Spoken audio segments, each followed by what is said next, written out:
Samantala, isang religious group nanawagan ng tulong at pagdarasal para sa mga biktima ng Super Typhoon na Yolanda. Makakapanayam ng aming kasamang si Emil Carion, si Atty. Rick Ribo. Emil, magandang umaga sa iyo. Yes, magandang umaga sa iyo, Audrey. At ang ating kasamahan nga na si Atty. Rick Ribo, isang leader nitong Philippine Alliance of Ex-Seminarians at mga pare, ay nag-text kanina lamang na talagang 27 oras na daw silang nagte-telethon, kaya hindi umabot dito sa ating airing nga. Kaya ito ang kanilang panawagan mula from the leaders and members of PAC. So itong Philippine Alliance of Ex-Seminarians, open appeal to everyone. Ngayong kasalukuyan ay nakaipon na daw sila ng 50 of PAC food relief for Leyte.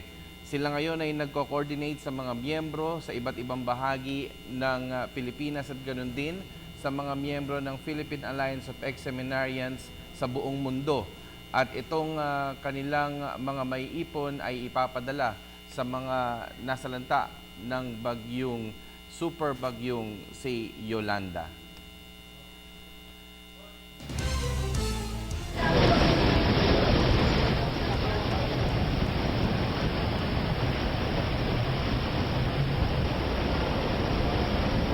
Walang sinlakas na bagyo sa naitala ng kasalukuyang panahon ang ipinakitang puwersa ni Yolanda o International Super Typhoon Haiyan. Iba't ibang tulong ang bumuhos na.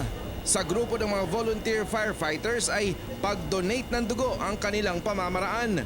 Kaya naman todo puwersa ang tulungan na ginagawa ng pamahalaan, lokal na lider, mga pribadong organisasyon at maging ng internasyonal na grupo. Sa pagdating ng International President ng Lions Club International na si IP Barry J. Palmer, lalong tumibay ang damdamin ng mga ng tulong. But when there's an emergency or a disaster, it's Lions that come to the front. We are not first responders. We don't go in and clean up the mess. But we have an old saying is when the television cameras have gone, that's when Lions come in. And we do the work for years afterwards. There is a huge opportunity for Lions of the Philippines at the moment, particularly in the supply of water. Visit Philippines. Immediately the act is we receive some donations from Japan, Taiwan, China, Thailand, about I think $530,000 US. So the $530,000 will be disbursed to the Tacloban, let's say Bohol. Batay sa talaan ng grupo, humigit kumulang sa 1.35 milyong katao ang miyembro ng Lions Club International sa iba't ibang panig ng mundo. Ito rin ang kanilang hinimok na tumulong sa epekto ng bagyong buong mundo rin ang nakamasid. Ordinary typhoon. If ordinary typhoon, the Lions Club International always supporting, I think, almost $100,000 every typhoon. Now, it's really very different.